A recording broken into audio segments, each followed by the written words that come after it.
여러분, 이 그림은 개 그림입니다. 요즘은 애완동물이라고 표현하기보다는 반려동물이라고 하는데요. 아무리 개가 동물이라고 해서 집에서 10년 이상 살면 이제는 개가 단순한 동물이 아니라 이제 가족이죠.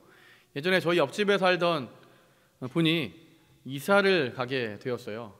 그때 단독주택에 제가 살고 있었는데 옆집 분이 아파트로 이사를 가게 되면서 아주 예전 일이기 때문에 아파트에서 개를 키우는 게 흔치 않던 그런 시절이었습니다. 그래서 오랫동안 집에서 키우는 개를 데리고 갈 수 없어서 저희 집에 개를 두고 가셨어요. 두고 가셨다 표현을 좋게 해서 그렇지 버리고 간 거죠.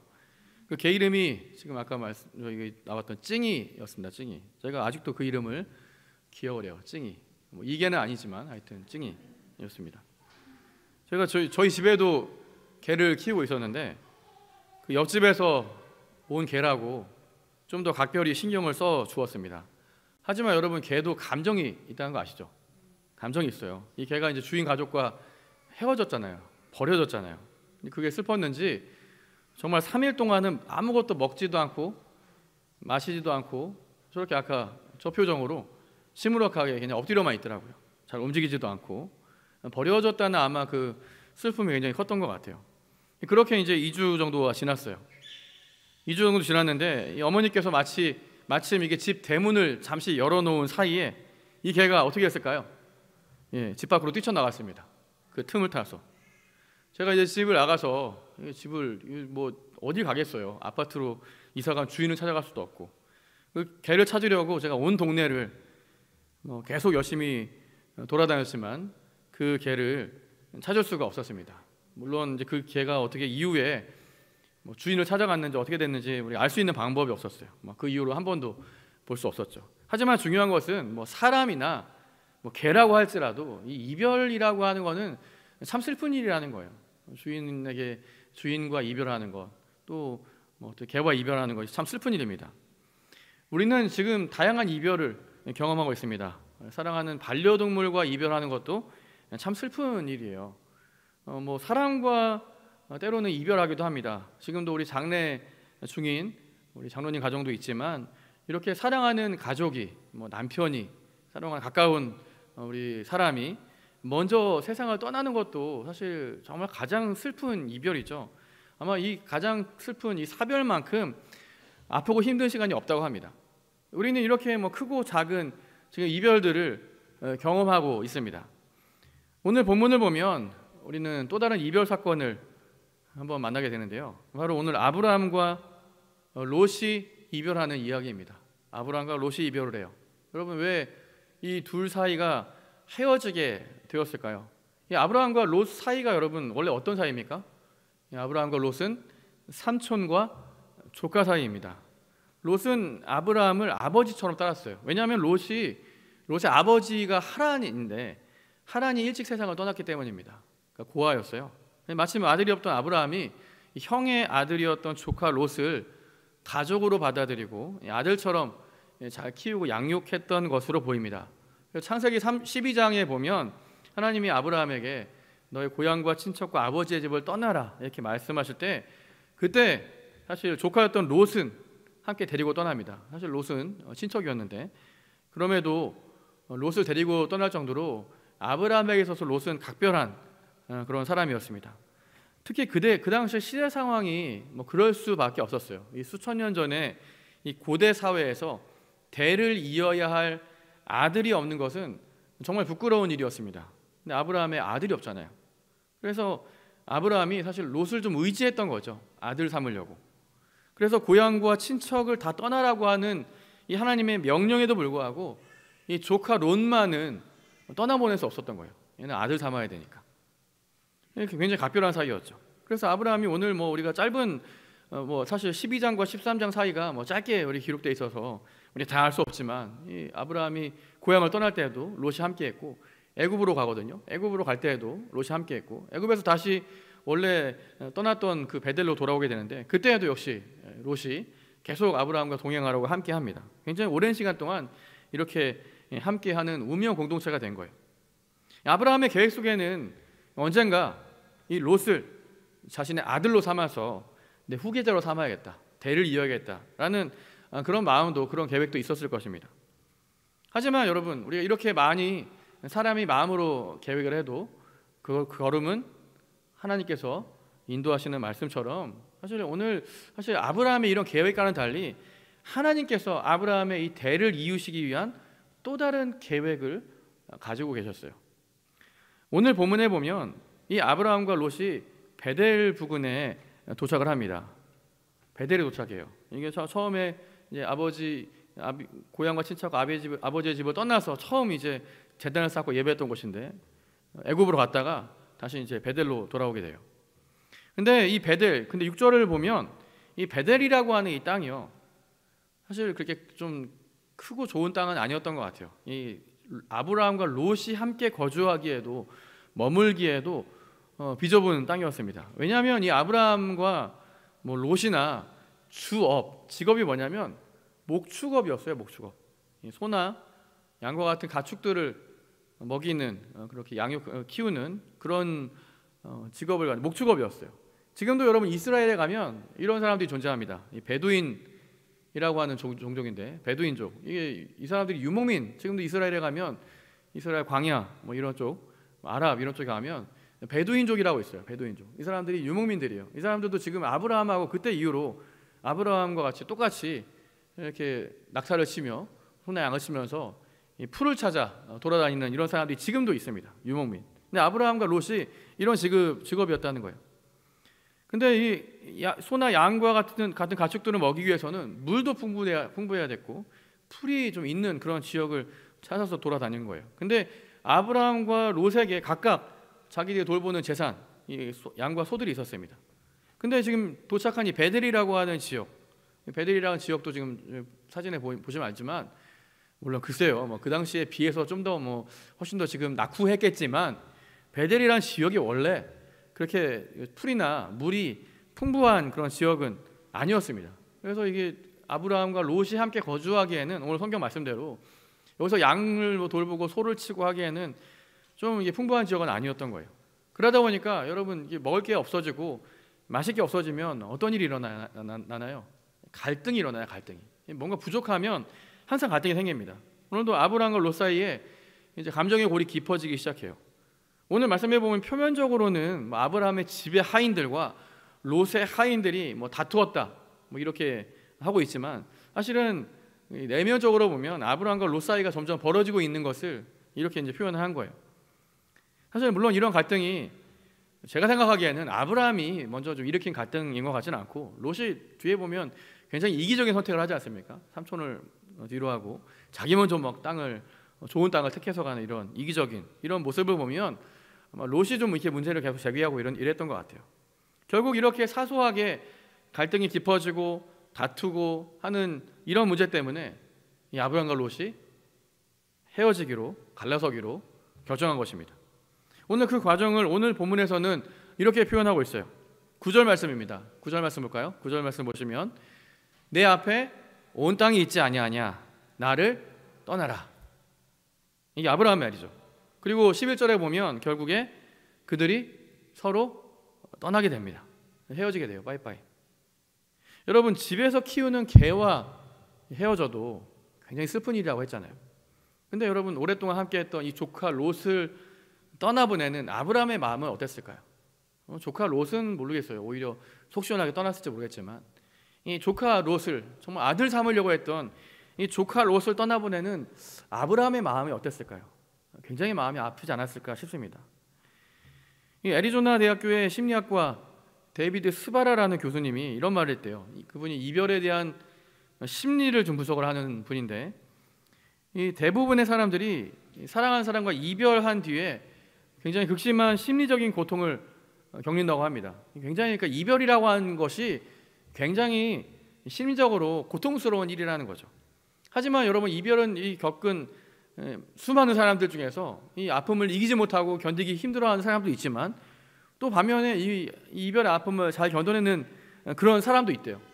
어떤 사람들이 이 이별의 아픔을 잘 견뎌내나 분석해 봤더니 공통적으로 자기애가 높았다고 합니다. 자기를 사랑하는, 자기 자신을 뭐 이런 고통스러운 상황에서 내가 잘못해서 내가 지금 뭐 문제가 있어서 뭐 자기를 비난하고 자책하는 게 아니라 자기 자신에 대해서 너그러운 마음을 갖는 것, 이런 자기애가 강한 사람들이 이별의 아픔을 잘 견뎠다는 거예요.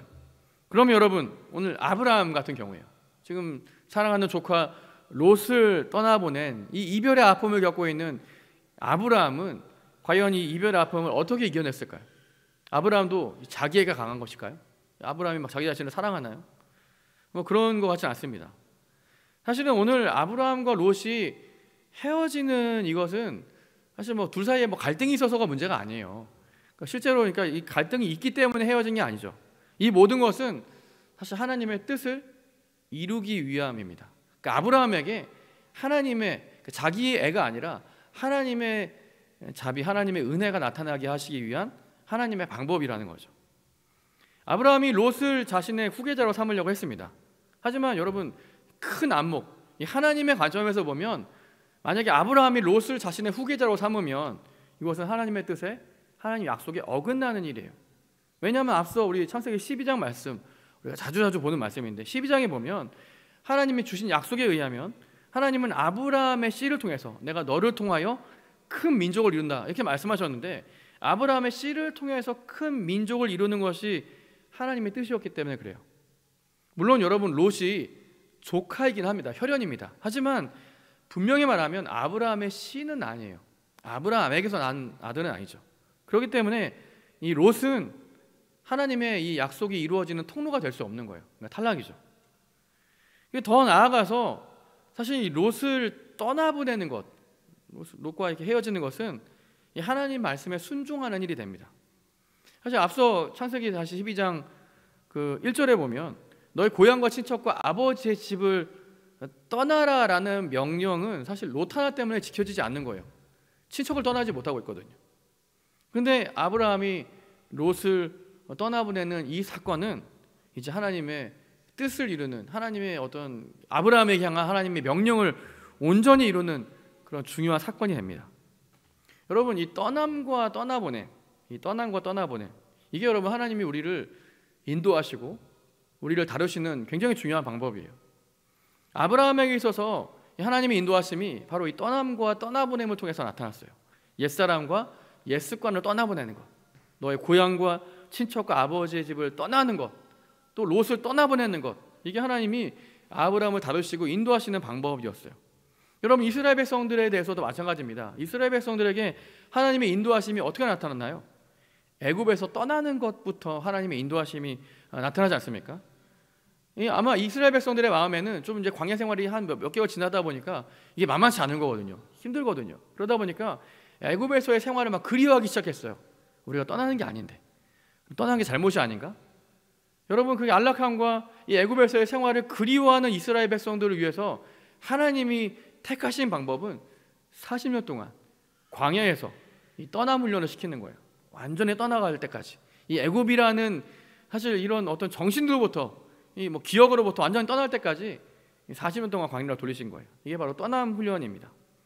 여러분, 떠남이라고 하는 말은 때로는 뭐 떠남, 이것은 내려놓음 이렇게 표현되기도 하고, 뭐 권리 포기 이렇게 표현되기도 합니다. 뭐 비슷한 말들이에요.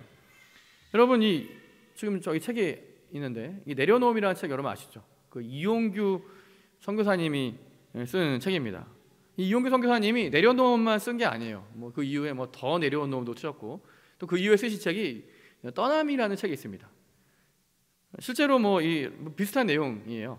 이 이용규 선교사님이라는 분이 그 하나님의 부르심을 따라서 미국에 건너와서 이 하버드에서 박사학위를 다 마쳤습니다. 박사학위를 받아요. 교수가 될 수 있는 충분한 자격이 주어진 거예요. 뭐 어디서든, 뭐 미국에서든 한국에 돌아와도 얼마든지 존경받고 인정받는 교수가 될 수 있는 거예요. 하지만 이 하나님의 부르심을 따라서 이 하버드 박사학위 받은 것 상관없이 미국을 떠나서 몽골 땅에 들어갑니다. 그래서 몽골에서 8년을 섬겨요.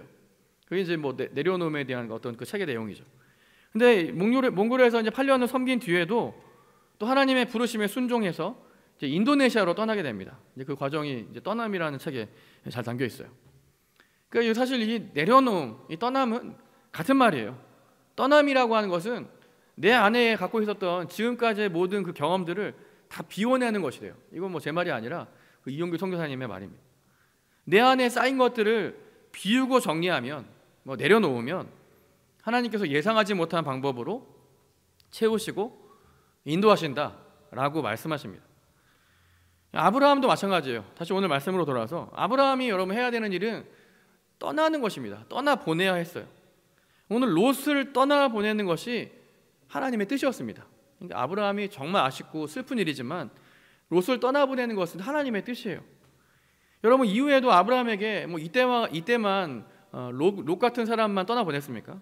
아브라함은 여러 번 이 내려놓고 떠나 보내야 되는 훈련들을 계속 받았습니다. 뒤에 보면 첩의 아들이긴 하지만 사실 아브라함의 씨잖아요. 그 이스마엘. 여러분 이스마엘 어떻게 되나요? 나중에 정말 중요한 순간에 이스마엘조차도 떠나 보내야 했습니다. 여러분 그리고 제일 마지막에는 진짜 자기 아들, 자기 씨였던 이삭마저도 떠나보내는 훈련을 했어야 됐어요. 내려놓아야 되는 그런 순간이 찾아오지 않습니까? 여러분 아브라함이 이렇게 아브라함의 인생을 보면 사실 아브라함이 여러분 처음부터 믿음의 조상, 처음부터 믿음이 좋았던 사람이 아니에요. 이런 떠남과 이 내려놓음, 이런 훈련을 통해서 철저하게 믿음의 사람으로 완성되어져 간 겁니다. 그 떠남과 이 내려놓음, 이게 진짜 여러분 믿음을 성장하게 하는 되게 중요한 훈련이라는 거죠. 이런 내려놓음을 통해서 하나하나 순종을 하면서 아브라함이 결국에 믿음의 조상의 반열에 올라가게 됩니다. 아브라함이 이제 정말 놓치기 싫었던, 내려놓기 아마 가장 힘들었던 순간이 아들 이삭이 아니었겠습니까? 아들 이삭을 내려놓아야 되는 그 순간에, 번제로 드리려고 하는 그 순간에 그 하나님의 놀라우신 은혜를 경험하고 그때 하나님의 은혜와 인도하심을 아주 절절하게 깨달았습니다. 아 진짜 하나님의 인도하심이 이 떠나보냄, 내려놓음에 있구나 라는 사실을 깨닫고 아브라함이 굉장히 유명한 말을 한마디를 남깁니다. 그때 남겼던 말씀이 여호와 이레라는 말이에요. 여러분 여호와 이레의 뜻이 뭔가요? 여호와께서 준비하신다. 여러분 아브라함이 깨달은 하나님의 인도하심이잖아요. 우리가 내려놓고 우리의 권리를 포기하고 우리가 지금까지 익숙했던 것들을 내려놓고 포기하면, 떠나보내면 하나님께서 준비하신다. 이게 여호와 이레의 뜻이거든요. 여러분 아브라함에게 나타난 이 떠남과 내려놓음의 훈련, 이걸 통해서 여러분 떠나보내면, 내려놓으면 하나님께서 더 가까이 하시고 우리가 내려놓으면 하나님께서 채워주신다라는 사실들을 더 깊이 알 수 있게 하셨습니다. 오늘 오랫동안 함께하고 의지한 이 롯을 떠나보내고 사실 아직은 마음이 좀 아프죠. 아파하고 안타까워하는 이 아브라함을 위해서 오늘 이 말씀에 보면 하나님이 찾아오세요. 이 아파하고 슬퍼하는 이 아브라함을 위해서 하나님이 직접 찾아오십니다. 그리고 이렇게 말씀하세요. 오늘 14절 말씀 우리 같이 한번 읽어볼까요? 14절 말씀 같이 읽습니다. 시작. 롯이 아브라함을 떠난 후에 여호와께서 아브라함에게 이르시되 너는 눈을 들어 너 있는 곳에서 북쪽과 남쪽 그리고 동쪽과 서쪽을 바라보라. 오늘 14절 말씀에서 보는 것처럼 롯이 아브라함을 떠나보낸 것이 굉장히 참 가슴 아픈 일이라는 거예요. 그래서 다시 한번 이 말을 쓰잖아요. 롯이 아브라함이 롯을 떠나보낸 후에 하나님이 찾아오셨어요. 그리고 말씀을 주시는데 오늘 이 14절 말씀에서 좀 주목해야 될 단어는 바로 다시 한번 띄워주시면 이 바라보라라는 단어입니다. 바라보라. 여러분 바라보는 것, 이게 바로 굉장히 중요한 믿음을 나타내는 단어예요. 히브리서 11장에도 보면 11장 1절에 우리 믿음을 이렇게 표현을 하고 있죠. 믿음은 바라는 것들의 실상이고 보이지 않는 것들을 바라보는 것이 믿음입니다. 그러니까 믿음은 바라는 것이고 보이지 않는 것들을 바라보는 것, 이게 믿음이라는 거예요. 여기서 이 바라봄이라고 하는 것은 실제로 여러분 이 아브라함의 믿음을 나타내는 굉장히 핵심적인 단어였어요. 아브라함의 믿음의 사람이다. 이건 굉장히 여러분 추상적이잖아요. 아브라함의 믿음을 어떻게 증명해요? 네, 아브라함은 바라보는 사람이었어요. 무엇을 바라봐요? 무엇을 바라봐요? 사람을 바라보지 않고 하나님만 바라보는 그런 사람이 여러분 믿음의 조상 되게 했던 것입니다. 여러분 바라보다라는 이 단어는 사실 실제로 아까 히브리 원어도 제가 옆에다 기록해놨는데 이 히브리 원어상에 보면 이 바라보다라는 이 단어를 어디 썼냐면 물론 여러 가지 바라보는 걸로 쓰긴 했지만 또 어떤 곳에서는 하나님께서 주신 말씀을 받아서 이해하고 믿음으로 수용하는 것, 그때 여러분이 바라보다라는 단어를 실제로 썼어요. 이 바라보다는 것은 굉장히 믿음을 표현하는 중요한 단어입니다. 이 바라봄, 이게 하나님 말씀을 따라가고 하나님 말씀을 따라 살아가는 핵심 가치가 된 거예요. 그래서 오늘 제가 설교 제목을 이렇게 표현해 봤어요. 이 내려놓음과 이 바라봄을 합쳐서 내려놓고 볼 때, 이게 여러분 우리의 믿음이라는 거예요. 내려놓을 때가 있고 보아야 되는 그런 때가 있다는 거죠. 아브라함은 이제 롯을 바라보지 않고 하나님만 바라보기로 결정하면서 이 믿음의 사람이 되어가고 있었습니다. 18절에 보면 이 믿음의 사람이 되어가는 이 아브라함이 바로 18절에 이렇게 하고 있습니다. 우리 같이 한번 18절 말씀도 같이 읽습니다. 시작. 이에 아브라함이 장막으로 옮겨 여호와를 위하여 제단을 쌓았더라라고 하는데요. 이 하나님의 약속을 바라보기 시작한, 이 하나님을 바라보기 시작한 아브라함이 처음 한 일은 하나님을 예배하는 일이었어요. 지금까지 이 롯이라는 사람에게 맡겨서, 욕심에 맡겨서 온전히 바라보지 못한 이 아브라함이 내려놓고 떠나보내는 이런 훈련을 통해서 이게 시력이 교정되어지는 여러분 그 순간에 한 일은 바로 예배였습니다. 그 예배를 통해서 우리의 시력이 교정되는 거예요. 예배는 바라보는 시간입니다.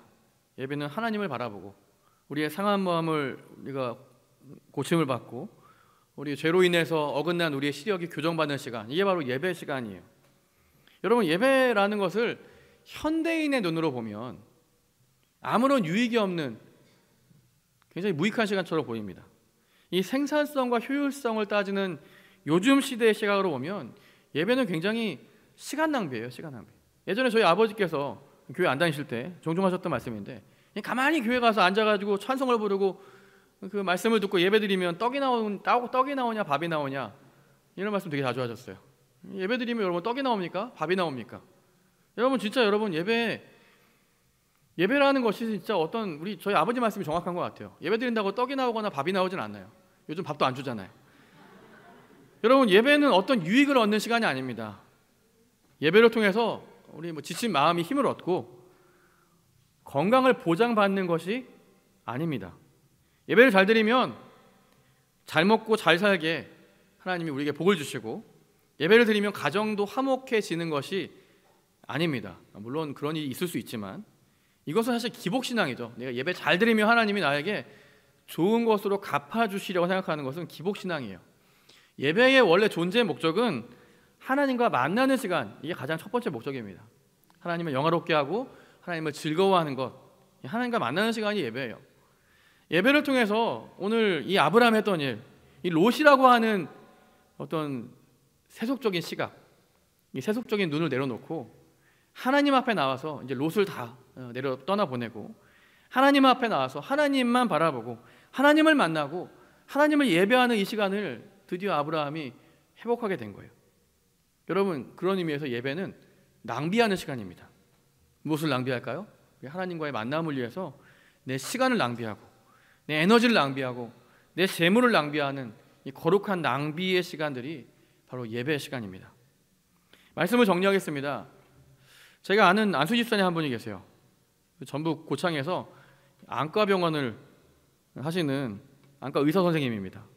이분이 굉장히 훌륭하신 분이세요. 1년에 한 번씩 꼭 자비량으로 아프리카, 동남아 지역을 순회하시면서 자비령 의료 선교로 떠나시고, 그래서 한국으로 다시 돌아와서 돈 열심히 벌어가지고 또 이렇게 1년에 한 달씩 자비랑 선교로 떠나시는 굉장히 열정이 강하신 그런 분이세요.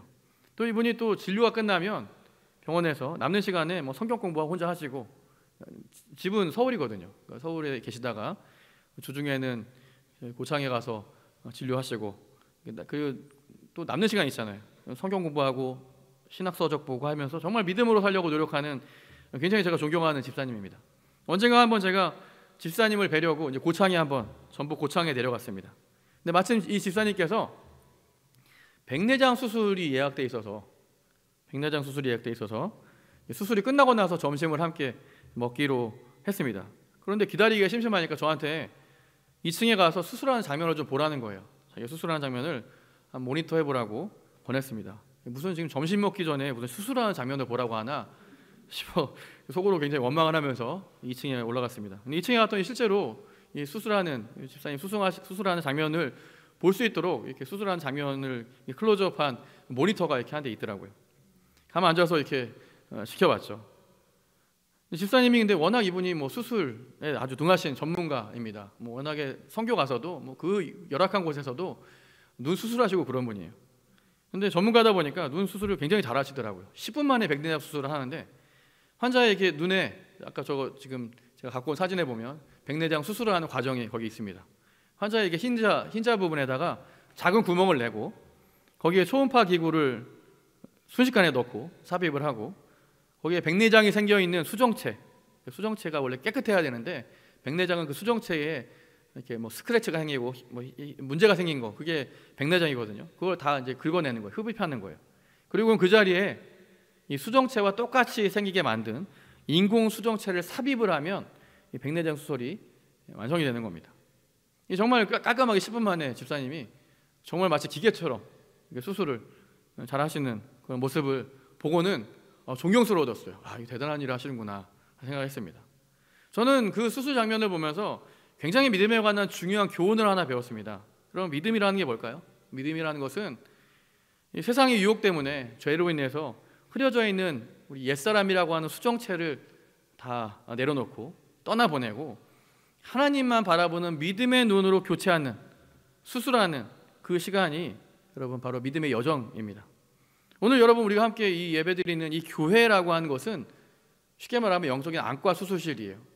그러니까 하나님 말씀을 통해서 예배를 통해서 우리의 이 시력을 우리 지난 3일 동안 아니면 지난 일주일 동안 우리 오염되고 뭔가 흐려지고 문제가 있는 우리 수정체를 내려놓고 다시 오늘 예배를 통해서 하나님을 바라볼 수 있도록 하나님만 의지할 수 있도록 우리 믿음으로 시력을 바꾸는 이 시간이 바로 이 예배 시간이고 이 교회라고 하는 수술실입니다. 오늘 우리는 이렇게 귀한 예배를 우리가 매번 수요일이나 또 매번 이렇게 드리고 있어요. 여러분 오늘 이 예배를 우리가 드릴 때마다 꼭 이런 말씀 기억했으면 좋겠습니다. 정말 우리 세상의 욕심을 다 내려놓고 다시 오늘 예배를 통해서 우리의 수정체를 바꾸는구나. 우리 믿음으로 하나님 바라보고 우리의 욕심을 내려놓고 이 거룩한 낭비를 통해서 하나님만 바라보고 하나님만 의지하고 하나님만 온전히 따라갈 수 있는 믿음의 사람으로 거듭나는 시간, 그러면 그런 믿음으로 충만한 우리 모든 수원서부교회 성도님 되시기를 주의 이름으로 축원합니다.